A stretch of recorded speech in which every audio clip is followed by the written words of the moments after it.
بسم اللہ الرحمن الرحیم۔ صرف 5 منٹ کا مدرسہ قرآن و حدیث کی روشنی میں 6 رجب المرجب۔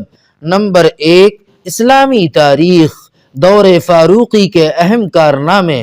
حضرت عمر فاروق رضی اللہ تعالی عنہ نے اپنے دور خلافت میں بڑے بڑے کارنامے انجام دیے۔ انہوں نے باضابطہ طریقے پر بیت المال کا نظام قائم کیے، ملکی پیمائش کا انتظام کیے، مردم شماری کرائی، جیل خانہ قائم کیے، فوج کے لیے دفتری نظام بنائے، راتوں کو گشت کر کے رعایا کے حال سے باخبر رہنے کا طریقہ نکالے، بے روزگار لوگوں کے لیے وظیفے مقرر کیے، جگہ جگہ نہریں کھدوائیں، نماز تراویح کو جماعت کے ساتھ پڑھنے کا اہتمام کیے۔ اسلام سے پہلے دریائے نیل ہر سال سوکھ جاتا تھا۔ مصر والوں کا عقیدہ تھا کہ ایک کنواری لڑکی کی بلی کے بغیر دریائے نیل جاری نہیں ہوتا۔ جب مسلمانوں نے مصر فتح کیا اور اس کی خبر گورنر حضرت عمرو بن عاص رضی اللہ تعالی عنہ کو ہوئی تو انہوں نے فرمایا کہ اسلام میں یہ ہرگز نہیں ہو سکتا۔ پھر انہوں نے حضرت عمر فاروق رضی اللہ تعالی عنہ کو اس کی اطلاع دی۔ حضرت عمر رضی اللہ تعالی عنہ نے دریائے نیل کے نام یہ خط لکھا: اے دریائے نیل، اگر تو اپنی مرضی سے چلتا ہے تو مت چل، اور اگر تجھے اللہ وحد قہار چلاتے ہیں تو ہم اس سے ہی سوال کرتے ہیں کہ وہ تجھے چلا دے۔ چنانچہ یہ پرچہ دریائے نیل میں ڈال دیا گیا۔ دوسرے ہی دن دریائے نیل پانی سے بھر گیا۔ اس دن سے آج تک دریائے نیل مسلسل جاری ہے۔ اس کے علاوہ بھی آپ رضی اللہ تعالی عنہ کے بہت ساری خدمات اور کارنامے تاریخ کے صفحات میں محفوظ ہیں۔ نمبر 2، حضور صلی اللہ علیہ وسلم کا معجزہ، گھی میں برکت۔ مالک رضی اللہ تعالی عنہ کا دستور تھا کہ وہ آپ صلی اللہ علیہ وسلم کی خدمت میں ہمیشہ ایک برتن میں گھی ہدیہ بھیجا کرتی تھیں۔ جب ان کے بچے سالن مانگتے اور گھر میں نہ ہوتا تو وہ اس برتن کو جس میں آپ صلی اللہ علیہ وسلم کی خدمت میں گھی بھیجتی تھیں اٹھا لاتی اور اس میں سے بقدر ضرورت گھی نکل آتا۔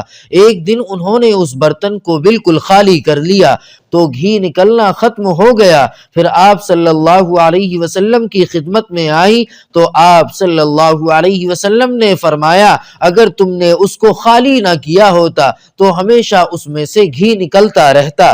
نمبر 3، ایک فرض کے بارے میں، حج کی فرضیت۔ رسول اللہ صلی اللہ علیہ وسلم نے فرمایا: اے لوگوں، تم پر حج فرض کر دیا گیا ہے، لہذا اس کو ادا کرو۔ نمبر 4، ایک سنت کے بارے میں، مجلس سے اٹھنے کی دعا۔ رسول اللہ صلی اللہ علیہ وسلم جب کسی مجلس سے اٹھتے تو فرماتے: سبحانک اللہم وبحمدک اشہد ان لا الہ الا انت استغفرک واتوب الیک۔ ترجمہ: اے اللہ، تیری ذات پاک ہے اور قابل تعریف ہے، میں گواہی دیتا ہوں کہ تیرے سوا کوئی معبود نہیں، تجھ سے ہی مغفرت کا طلبگار ہوں اور توبہ کرتا ہوں۔ نمبر 5، ایک اہم عمل کی فضیلت، مسلمان بھائی کے لیے دعا کرنا۔ رسول اللہ صلی اللہ علیہ وسلم نے فرمایا: جب کوئی مسلمان اپنے مسلمان بھائی کے لیے پیٹھ پیچھے دعا کرتا ہے تو فرشتے کہتے ہیں کہ آمین، اللہ تعالیٰ تمہیں بھی یہی چیز عطا فرما دے۔ نمبر 6، ایک گناہ کے بارے میں، کفر کی سزا جہنم ہے۔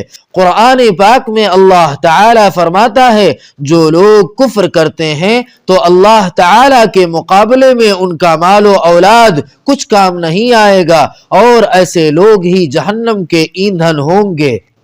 نمبر 7، دنیا کے بارے میں، دنیا کا سامان چند روزہ ہے۔